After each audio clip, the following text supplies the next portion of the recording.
The crack of bone against concrete echoed across the backyard, followed by a silence more terrifying than any scream. 13-year-old Marcus Delaney lay motionless at the edge of the family pool, a crimson halo spreading around his head like spilled watercolor. His outstretched arms seemed to reach for the deep end he'd been aiming for, the dive that never quite made it. His father, Richard, would later tell neighbors he'd never moved so fast in his life. One moment he was flipping burgers on the grill, the next he was kneeling beside his only son, phone pressed to his ear as he pleaded with the 911 operator to hurry. The ambulance took 7 minutes to arrive. Richard counted every second. "I told him 100 times," Richard whispered to his wife Elaine in the sterile hallway of Sacred Heart Hospital. "No diving in the shallow end. I told him." She didn't respond, just clutched the coffee cup a nurse had given her an hour ago, the liquid inside long gone cold. In the ICU, Marcus slept beneath a web of tubes and wires. The doctors had been blunt but kind: severe concussion, hairline skull fracture, and a neck that had come dangerously close to breaking. A millimeter more and they would be discussing paralysis instead of recovery time. Marcus would survive, but swimming would never be the same. The months that followed passed in a blur of physical therapy, cognitive assessments, and arguments that shook the foundation of the Delaney home. The pool sat unused, its surface collecting leaves and regrets in equal measure. Richard wanted it filled in. Elaine thought that was excessive. Marcus, when he finally regained the clarity to have an opinion, insisted he wasn't afraid. "I just made a mistake," he told his parents over dinner, 6 months after the accident. His voice had a new quality to it now, more determined, less carefree. The doctor said that was normal after traumatic brain injuries. Sometimes personalities shifted slightly, priorities rearranged themselves. "I won't do it again." Richard set down his fork with a deliberate clink against the plate. "You're game right, you won't, because there won't be any more diving. Not in our pool. Not ever." "Dad." "Not negotiable, Marcus." Elaine reached across the table, placing her hand on her son's. The surgical scar that ran along his hairline had faded to a thin white line, barely visible unless you knew to look for it. "It's just not worth the risk, honey. You heard what Dr. Samuels said about second impacts." Marcus pulled his hand away, his jaw tightening. At 14, he'd grown 3 inches since the accident, shot up like a weed during his recovery as if his body were trying to outrun the trauma. "So I'm just supposed to, what, wade in the shallow end for the rest of my life? Float around like I'm 5 years old again?" "If that's what keeps you safe, yes," Richard said. Marcus pushed back from the table, chair legs scraping against the hardwood floor. "That's not living. That's just existing." He left the dining room without being excused, something he'd never done before the accident. Elaine and Richard exchanged worried glances across the suddenly empty table. Neither noticed the way Marcus paused at the sliding glass door to look out at the pool, eyes narrowed in calculation rather than longing. Neither saw how his gaze traveled up to the second-floor balcony that extended from the master bedroom, measuring the distance with an engineer's precision. Neither realized that their son wasn't planning to surrender to their fears. He was planning to soar right over them. Marcus spent 2 weeks in his room after that dinner argument, but not sulking as his parents assumed. His desk became cluttered with graph paper, mechanical pencils worn down to nubs, and engineering textbooks borrowed from the high school library. What began as rough sketches evolved into detailed schematics, anchors and tension calculations, weight distribution charts, and trajectory predictions. His mind, once occupied with diving techniques, now fixated on the physics of flight. Mrs. Robertson, his science teacher, noticed the change immediately when classes resumed after spring break. Marcus had always been bright but disengaged, a back-row daydreamer with potential he rarely tapped. Now he bombarded her with questions about friction coefficients and gravitational acceleration, staying after class to discuss load-bearing structures. "I've never seen you so interested in physics before," she remarked one afternoon, watching him calculate the tensile strength required for different cable materials. Marcus glanced up, momentarily caught off guard. "I'm working on a personal project." "Care to elaborate?" He hesitated and carefully folded his papers. "Not yet, but when it's ready, you'll definitely hear about it." At home, his behavior puzzled his parents. The arguments about swimming had mysteriously ceased. Instead, Marcus spent hours in the garage with his grandfather's old toolbox, emerging only for meals, covered in metal filings and smelling of WD-40. His laptop history showed dozens of searches for carabiners, pulley systems, and industrial-grade cables. "He's coping," Elaine suggested one night as they watched their son through the kitchen window. He was in the backyard, measuring distances with a laser tool, recording numbers in a small notebook, finding new interests to replace swimming. Richard wasn't convinced. There's something methodical about it, almost obsessive. Dr. Khalil said to expect some personality changes. The brain rewires itself after trauma. I know, but Richard paused as Marcus looked up at the master bedroom balcony for the 10th time that evening, making another notation. What is he planning? The mystery deepened when packages began arriving. First came the hardware, stainless steel bolts, aircraft-grade aluminum brackets, and heavy-duty clamps. Then a coil of carbon fiber cable that Marcus could barely carry inside. Finally, a professional climbing harness that cost more than his monthly allowance should have permitted. Where did you get the money for all this? Richard demanded over breakfast, holding up the receipt he found in the recycling bin. Marcus shrugged, spooning cereal into his mouth. Been saving. Plus, I sold my gaming console and some other stuff. Sold your. Marcus, what exactly are you building? Just a project. That doesn't answer my question. Marcus set down his spoon, meeting his father's gaze with the unflinching directness he developed since the accident. You said no diving. I'm respecting that. Before Richard could press further, Marcus's phone chimed. He grabbed it, scrolled through a message, and stood abruptly. Gotta go. Cole's waiting for me. Cole Murphy had been Marcus's best friend since kindergarten, a gangly, freckled boy with a reputation for brilliant ideas and questionable risk assessment. He'd been at the pool the day of the accident, the first to reach Marcus before Richard made it across the yard. The guilt had nearly crushed him, though Marcus never blamed him. Now the two were inseparable again, thick as thieves with whispered conversations that stopped whenever adults came within earshot. That afternoon, as Richard returned early from work, he found them in the backyard. Cole was on the balcony, securing something to the railing while Marcus directed from below. Whatever it was, it disappeared into Cole's backpack the moment Richard's car pulled into the driveway. Later that night, Richard inspected the balcony while Elaine was helping Marcus with his homework. The railing seemed untouched, but when he ran his fingers along the underside, he felt 4 small indentations in the wood, perfectly spaced and freshly made. He thought about confronting Marcus immediately, but hesitated. His relationship with his son had been strained enough since the accident. The constant arguments, the hovering, the fear that colored every interaction. It was exhausting for them both. Instead, Richard sat on the edge of the bed and pulled out his phone. The installation began at 8:17 a.m., precisely 12 minutes after Elaine's sit-in disappeared down the street for her shift at the hospital. Richard had left even earlier, a sales conference in Phoenix keeping him away until tomorrow evening. Marcus had calculated a 26-hour window, more than enough time. Dude, your dad is going to absolutely lose his mind, Cole said, carefully drilling into the reinforced concrete of the pool deck. Sweat beaded on his forehead despite the morning chill. Like straight-up nuclear meltdown. Marcus tightened the torque on a mounting bracket, his movements precise. Only if it's not perfect. If it works exactly like the simulations, he can't argue with success. Cole paused, drill bits suspended midair. You know that's not how parents think, right? It's how engineers think, and Dad wanted me to be an engineer before the accident. Marcus checked the level for the 3rd time. He just forgot that innovation requires risk. Cole resumed drilling, unconvinced. Your mom's a nurse. She's seen what happens when innovation meets concrete at high speeds. That's why we're using a 5-factor safety margin instead of the standard 3. Marcus gestured toward the master bedroom balcony, where a gleaming steel anchor point now protruded from beneath the railing. The weakest point in the system can hold over 2,000 pounds. And you weigh what, $140 soaking wet? 143 as of yesterday. By noon, the hardware installation was complete. A subtle mounting plate on the balcony housed a quick-release mechanism that would remain invisible unless you knew where to look. On the pool deck near the 8-foot depth marker, a receiving bracket with an automated braking system waited like a mechanical sentinel. The carbon fiber cable connecting them remained coiled in Marcus's backpack, ready for final installation after dark. We should test it with something before you try it, Cole suggested as they gathered their tools. Like, I don't know, a watermelon? Marcus shook his head. Watermelons don't distribute weight like humans. We need a more accurate analog. He retrieved a large duffel bag from behind the garden shed. Inside was a crash test dummy, or rather, a homemade approximation constructed from sandbags, PVC pipe, and an old CPR mannequin wearing Marcus's spare clothes. Cole's eyes widened. You stole the CPR dummy from health class. Borrowed, Marcus corrected. I'll return it Monday. Miss Phillips never uses it anyway. As twilight approached, a neighbor's dog began barking as the boys hoisted their creation up the exterior stairs to the balcony. Ms. Grayson, an elderly widow who'd lived next door for decades, peered over the fence. What are you boys up to? She called, squinting suspiciously. Marcus froze, but Cole shifted smoothly into the cover story they'd prepared. School project Ms. G, making a documentary about household safety. He gestured to the dummy. This is our stunt double. She studied them for a moment, then nodded slowly. Your mother know about this, Marcus? Yes, ma'am, he lied, the words bitter on his tongue. Got full permission.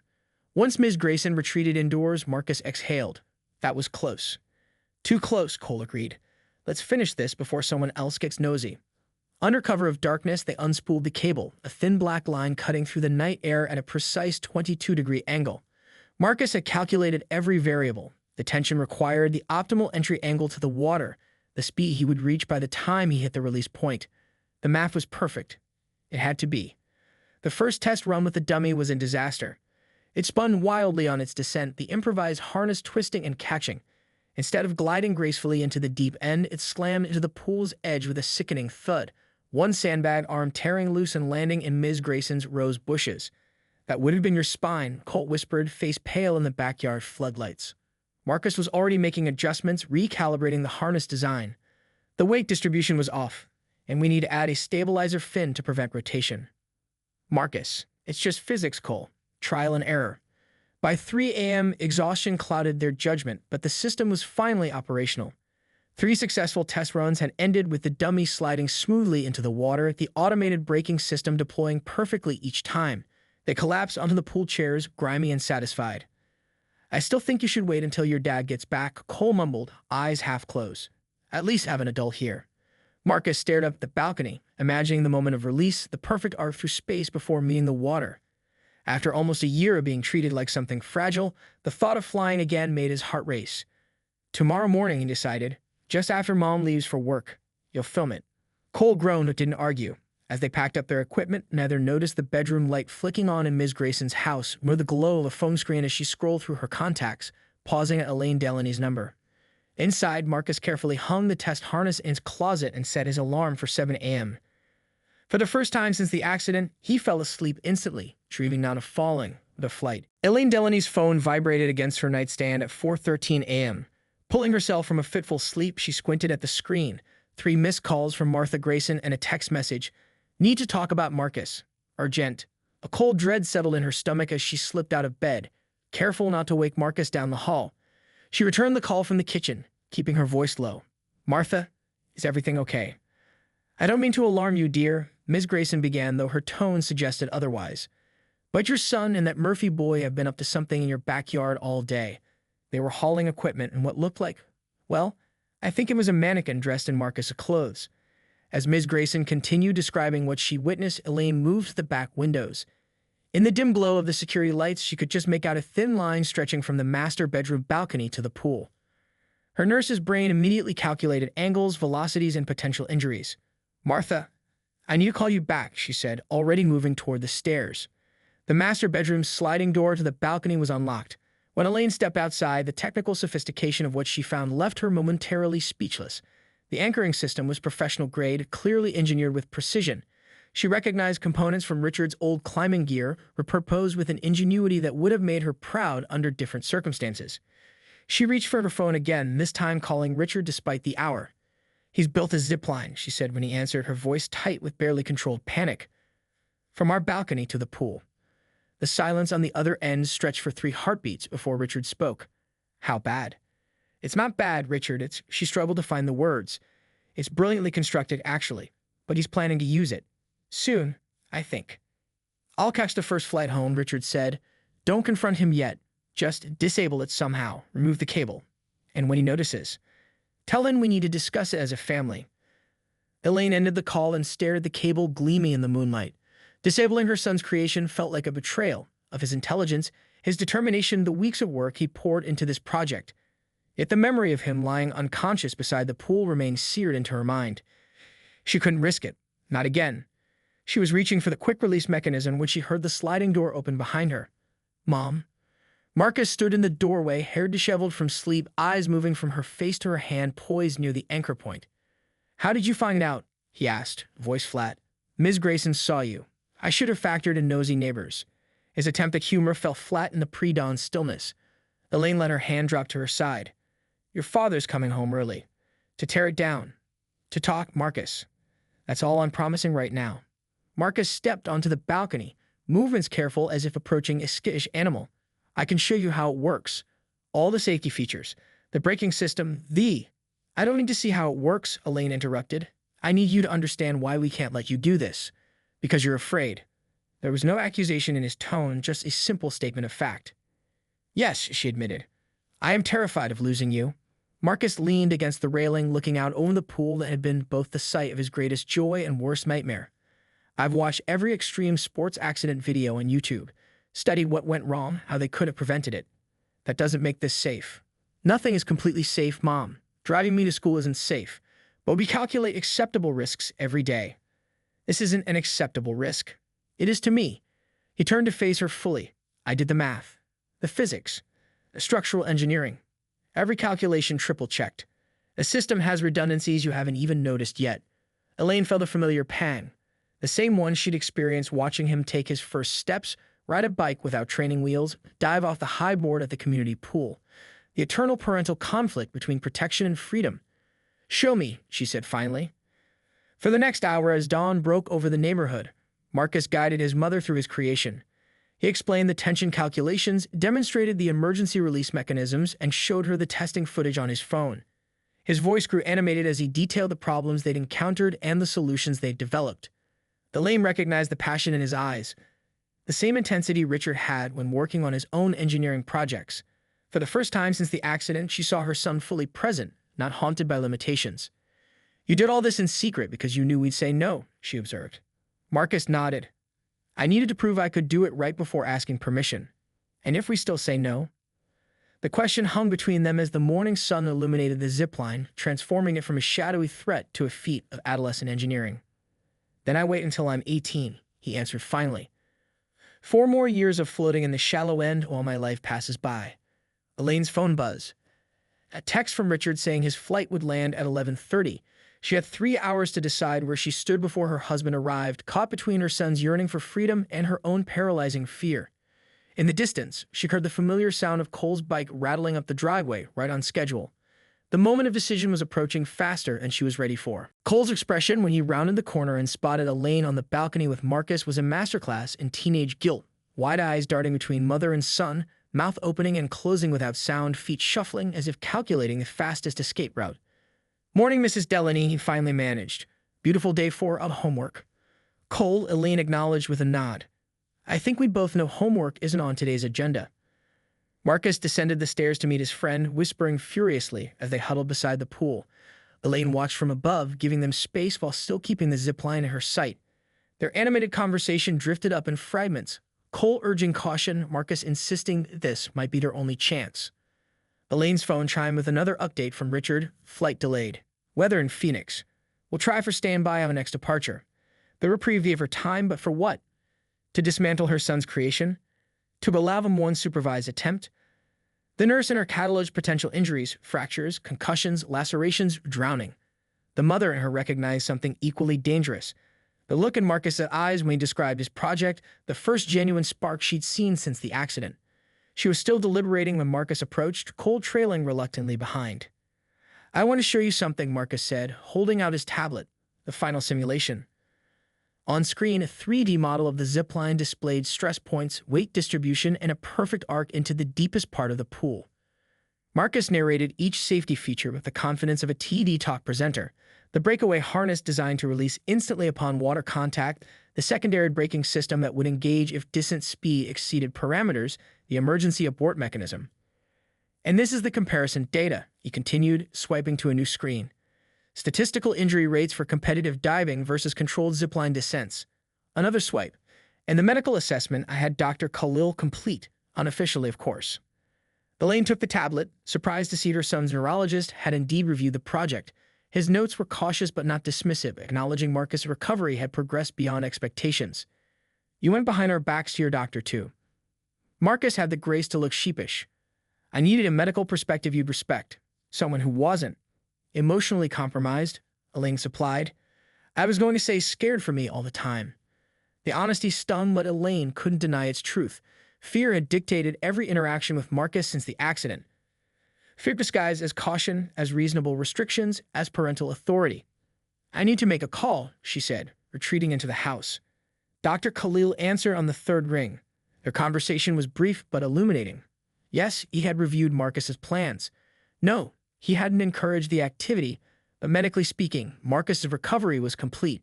The remaining restrictions were prudential rather than necessary. Sometimes, Dr. Khalil said before hanging up, the psychological harm of excessive caution outweighs the physical risk of reasonable activity. When Elaine returned to the backyard, she found Cole in the pool, testing water depth with a marked pole while Marcus adjusted the harness. They worked with a methodical focus that reminded her of Richard's approach to engineering problems: thorough, systematic, leaving nothing to chance. "Your father will be delayed," she announced. Marcus looked up sharply. "How delayed?" "A few hours at least." She took a deep breath. "Show me one more time how this safety release works." His eyes widened. "You're considering it?" "I'm considering watching a demonstration with the dummy." For the next hour, Elaine observed as the boys conducted 2 more test runs, making minor adjustments after each. The mannequin sliced cleanly through the air before entering the water at precisely the planned angle. The release mechanism functioned perfectly, the harness separating upon impact just as Marcus had designed. As they prepared for a 3rd test, Richard's name flashed on Elaine's phone. She answered, moving away from the boys. "I caught an earlier connection," he said, voice tense with worry. "Landing in 30 minutes. How bad is it?" Elaine watched her son, focused, confident, alive in a way she hadn't seen in too long. "It's actually impressive, Richard." "Elaine, no. Whatever he's told you, he's shown me. Everything. The safety systems, the calculations, even a medical clearance from Dr. Khalil." Dr. Khalil approved this. Richard's disbelief was palpable. Not exactly approved, but he didn't condemn it either. She lowered her voice. "Richard, I've been watching him all morning. This isn't recklessness. It's the opposite. It's methodical, careful engineering." Like father, like son, Richard muttered, pride and fear wrestling in his voice. "He needs this," Elaine said simply. "Not the zipline specifically, but the chance to reclaim something he lost. To prove to himself and to us that the accident doesn't define him." The silence stretched between them, filled with a year's worth of anxious nights and cautious days of Marcus's diminishing spirit under the weight of their protection. "I'll be there in 45 minutes, Richard said finally. "Don't let him try it until I arrive."